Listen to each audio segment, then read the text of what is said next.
जय हिंद दोस्तों। आज के क्लास में आप सभी का स्वागत है। जैसा कि हम क्या पढ़ रहे थे, प्रांतीय राजवंशों के बारे में।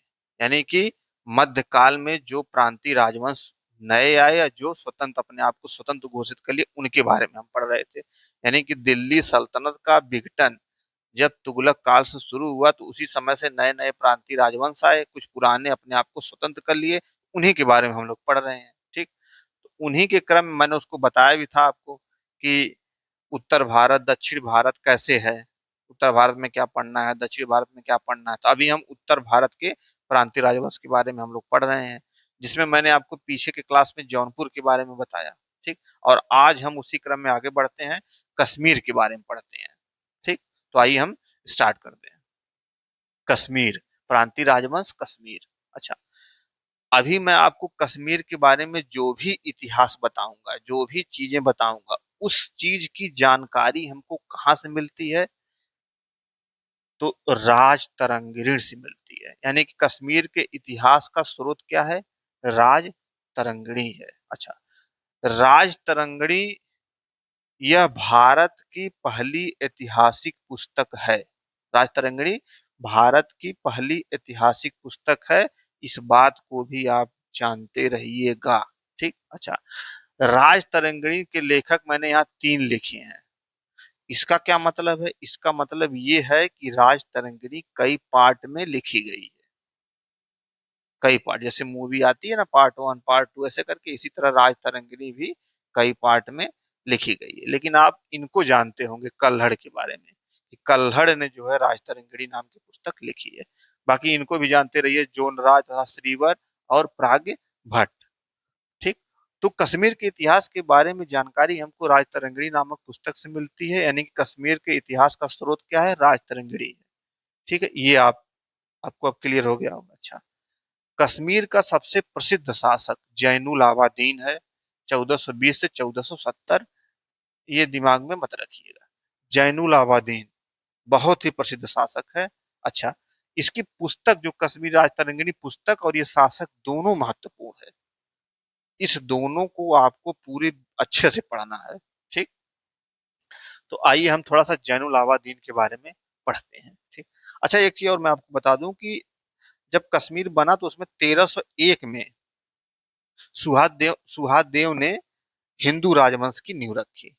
सुहादेव ने क्या की? हिंदू राजवंश की नींव रखी। ठीक, फिर 1339 और 40 में एक शासक आया शाहमीर। यह शासक शाहमीर ने क्या किया कि कश्मीर में पहला मुस्लिम साम्राज्य की स्थापना की, शाहमीर वंश की स्थापना की। स्वयं अपने गद्दी पर बैठा, क्या उपाधि धारण करके? सुल्तान शमसुद्दीन की उपाधि धारण करके शाहमीर जो है कश्मीर की गद्दी पर बैठा और शाहमीर वंश की नींव रखी। ठीक, हालांकि ये लोग बहुत ज्यादा डेवलपमेंट नहीं कर पाए। ठीक है, फिर आगे धीरे धीरे चल के आगे आते हैं जैनुल आबादीन, जो कि कश्मीर के बहुत ही प्रसिद्ध शासक हैं और ये बहुत इंपॉर्टेंट है। इसलिए हम जैनुल आबादीन के बारे में विशेष रूप से पढ़ेंगे। और जो मैंने अभी बताया वो बहुत ज्यादा इंपॉर्टेंट नहीं है। जैसे हिंदू राजवंश की जिसने नींव रखी, बहुत इंपॉर्टेंट नहीं, इसलिए मैंने उसको बोर्ड पे नहीं लिखा है। शाहमीर वंश के बारे में मैंने नहीं लिखा है, तो उसको पढ़ने की कोई जरूरत नहीं है, मैं आपको जानकारी के लिए बता दिया। तो आइए हम जैनुल आबादीन के बारे में पढ़ते हैं। तो जैनुल आबादीन 1420 से 1470। अच्छा, कश्मीर, इन्हें क्या कहा जाता है? जैनुल आबादीन को कश्मीर का अकबर, और इन्हें कश्मीर का अलाउद्दीन भी कहा जाता है। जैनुल आबादीन को कश्मीर का अकबर भी कहा जाता है और कश्मीर का अलाउद्दीन भी कहा जाता है। ये क्या चक्कर है? आइए थोड़ा इसको समझते हैं, तब आपके क्लियर होगा। जैसे अगर किसी भी व्यक्ति को कहा जा रहा है कि उत्तर प्रदेश का अकबर, किसी भी व्यक्ति को कहा जा रहा है कि उत्तर प्रदेश का अकबर, यानी कि अगर किसी को भी अकबर कहा जा रहा है तो इसका अर्थ यही है कि उस व्यक्ति ने अकबर की तरह काम किया है। साफ सुथरी बात ये जानिए। अगर कहा जा रहा है कि भारत का मैकियावेली, तो जिसको भी भारत का मैकियावेली कहा गया, जैसे चाणक्य को कहा गया, तो यानी कि चाणक्य ने मैकियावेली की तरह काम किया है। ठीक है। भारत का शेक्सपियर, यानी कि शेक्सपियर की तरह जिसको भी भारत का मैकियावेली कहा गया है, वो शेक्सपियर की तरह काम किया है। ठीक। तो ये बात आप दिमाग में रखेंगे कि अकबर इसको इसलिए कहा जा रहा है क्योंकि यह अकबर की तरह काम कर रहा है। आइए देखते हैं क्या अकबर की तरह काम कर रहा है। ठीक। तो यहाँ पे मैंने लिखा है कि कश्मीर का अकबर। तो कश्मीर का अकबर, और यहाँ पे मैंने लिखा है कश्मीर का अलाउद्दीन खिलजी, यानी कि इसको कश्मीर का अलाउद्दीन खिलजी भी कहा जाता है। ठीक। तो सबसे पहले जजिया किसने समाप्त किया? मैंने आपको जजिया के बारे में पूरा डिटेल बताया है। सबसे पहले जजिया किसने समाप्त किया? जैनुल आबादीन। ये पहला शासक है जिसने जजिया सबसे पहले समाप्त किया। ठीक है। तो ठीक है। अच्छा, इसने क्या किया कि गौ हत्या को निषिद्ध कर दिया, यानी गौ हत्या करना इसको बंद कर दिया। ठीक है। आगे, इसने सती प्रथा से प्रतिबंध हटा लिया।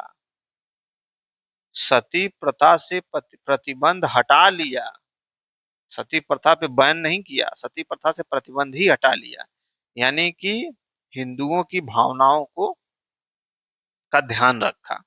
हिंदुओं के भावनाओं को ध्यान में रखते हुए इसने क्या किया? सती प्रथा से प्रतिबंध हटा लिया। अच्छा, इसकी कुछ रानियां थी, इसने क्या किया थी? कुछ हिंदू रानियों से शादी किया था। तो कुछ रानियां इसके हिंदू थी। ठीक है। इसने मतलब जैनुल आबादीन ने, कई पुस्तकों का अनुवाद करवाया। जैसे महाभारत व राजतरंगिणी का फारसी में अनुवाद कराया। इसी तरह अकबर भी कई पुस्तकों का अनुवाद कराता है। वो तो यहाँ तक करता है कि ट्रांसलेशन डिपार्टमेंट बना डालता है, एक अनुवाद विभाग बना डालता है पुस्तकों को अनुवाद करने के लिए फारसी भाषा में। तो उसी तरह ये जैनुल आबादीन भी कर रहा है, फारसी में कुछ पुस्तकों का अनुवाद इसने करवाया। अच्छा, मंदिरों का पुनर्निर्माण करवाया इसने, मंदिरों का पूरा, जो मंदिर थोड़ा बहुत डैमेज थे उसका पुनर्निर्माण करवाया है। ठीक। अब देखिए, ये सारी चीजें कर रहा है, इसी कारण से जैनुल आबादीन को कश्मीर का अकबर कहा जाता है, यानी सामाजिक काम कर रहा है। ये सारी चीजें क्या है? सामाजिक सहिष्णुता के पक्ष में है, सामाजिक सहिष्णु के पक्ष में है, सामाजिक कार्य है। इसी तरह अकबर भी करवाया था, इसलिए इसको कश्मीर का अकबर कहा गया, जैनुल आबादीन को। ठीक है। अच्छा, कश्मीर का अलाउद्दीन क्यों कहा जा रहा है, ये भी थोड़ा दिमाग में रखिए। कश्मीर का अलाउद्दीन इसलिए कहा जा रहा है कि यह इसकी इकोनॉमिक एक्टिविटी कुछ ऐसी थी कि अलाउद्दीन की तरह थी। इकोनॉमिक एक्टिविटी, आर्थिक क्रियाएं कुछ ऐसी थी। जैसे देखिए, साल बनाने की कला जानने के लिए आदमी को तिब्बत भेजा। यानी कि जो कश्मीर में साल का उद्योग है वो इन्हीं भाई साहब की देन है, जैनुल आबा दीन की देन है। इसने साल बनाने की जो कला है उसको सीखने के लिए कुछ अपने आदमियों को कहाँ भेजा था? तिब्बत की, जाओ भाई सीख के आओ और हम लोग साल बनाएंगे, सीख के आओ, फिर इसके बाद साल का उद्योग करते हैं।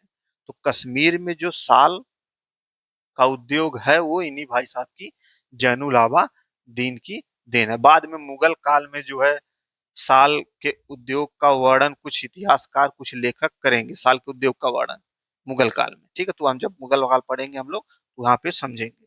ठीक।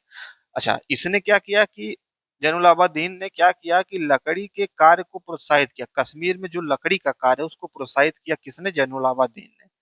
अच्छा, कागज जो बनाने की कला है, उस कला को सीखने के लिए इसने क्या किया कि अपने आदमियों को कहाँ कहाँ भेजा? समरकंद और अफगानिस्तान भेजा कि जाओ भाई सीख के आओ, हम लोग कागज बनाएंगे। ठीक है। तो देखिए कैसे क्या क्या कर रहा है। बंदूक बनाने की कला को इसने प्रोत्साहित किया। ये सारी क्या है? इकोनॉमिक एक्टिविटीज हैं, आर्थिक विकास की क्रियाएं हैं। इसलिए इसको क्या कहा जाता है? कश्मीर का अलाउद्दीन। ठीक है। यानी कि इकोनॉमिक, आर्थिक विकास की कुछ क्रियाएं जैनुल आबादीन करता है, इसलिए इसको कश्मीर का अलाउद्दीन कहते हैं। और सामाजिक सहिष्णु का काम जैनुल आबादीन करता, इसलिए कश्मीर का अकबर कहते हैं। क्या कारण से कहते हैं, यूं मैंने आपको बता दिया। अब आपको समझ में आ गया होगा कि जैनुल आबादीन को कश्मीर का अकबर क्यों कहते हैं और जैनुल आबादीन को कश्मीर का अलाउद्दीन खिलजी क्यों कहते हैं। ये चीज क्लियर हो गई हो। अब आइए यहाँ पे हम देखते हैं। तो या तो आप समझ में आ गया हो कि कश्मीर का अकबर सामाजिक सहिष्णुता, कश्मीर का अलाउद्दीन आर्थिक विकास, जैसा कि मैंने आपको बताया। ये बहुत इंपॉर्टेंट है, बहुत इंपॉर्टेंट है। इसको आप कॉपी पे नोट करिएगा, समझिएगा, चिंतन मनन कीजिएगा। ठीक। अच्छा, जैनुल आबादीन को कश्मीर के लोग बड़शाह करके पुकारते थे। बड़शाह, बड़शाह मतलब होता है महान सुल्तान।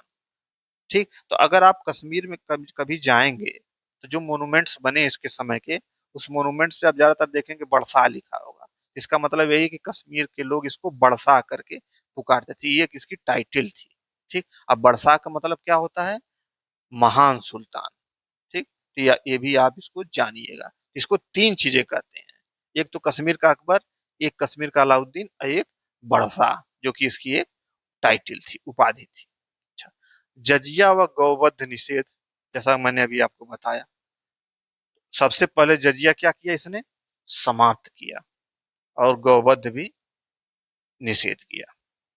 अच्छा, इसने क्या किया कि जैना लंका का निर्माण करवाया। यानी कश्मीर में जो झील है, झील के मध्य में जैना लंका का निर्माण करवाया। जैना लंका के नाम से एक निर्माण करवाया, जो द्वीप है एक झील के मध्य में। ठीक, एक स्ट्रक्चर का निर्माण का, जिसे जैना लंका कहते हैं, जो कि द्वीप के रूप में जाना जाता है। अच्छा, इसी प्रकार आप आगे भी बहुत आप देखेंगे कि जैसे जैना लंका का निर्माण है, फिर आप आगे जहाज महल, स्वर्ण स्वर्ण मंदिर भी आप देखे होंगे, झील के मध्य में है, तालाब के मध्य में है। ठीक। और इसी तरह सासाराम में उसका मकबरा है, क्या नाम है, शेर शाह का मकबरा सासाराम में, वो भी आपको मध्य में ही, तालाब, पानी में, पानी के मध्य में ही है, यानी कि उसके मध्य में ही, इसीलिए उसको द्वीप के नाम से जाना जाता है। ठीक है। तो जैना लंका का निर्माण झील के मध्य में इन्होंने करवाया। अच्छा, बाद में अकबर ने कश्मीर को मिला लिया। ये बात मैं हर प्रांतीय राजवंश के बारे में आपको बताऊंगा। जैसे पीछे की क्लास में मैंने जौनपुर के बारे में बताया कि बहलोल लोदी ने क्या किया कि जौनपुर को अपना विलय कर लिया दिल्ली सल्तनत में। इसी प्रकार कश्मीर को अकबर जो है मुगल सल्तनत में क्या करेगा, मिला लेगा। इसी तरह गुजरात को भी अकबर मिलाएगा। माने जितने भी प्रांतीय राजवंश है, सारे प्रांतीय राजवंशों को मुगल शासक अपने में मिला लेंगे। जैसे मैंने आपको बीजापुर, गोलकुंडा, ये तमाम बताया था, अहमदनगर, ये सारी चीजें आगे हम पढ़ेंगे, मैं आपको बताऊंगा भी उसके बारे में, कौन किसको मिला रहा है। तो ये बहुत इंपॉर्टेंट है कि किस प्रांतीय राजवंश को किसने अपने सल्तनत में मिलाया, ये बहुत इंपॉर्टेंट है।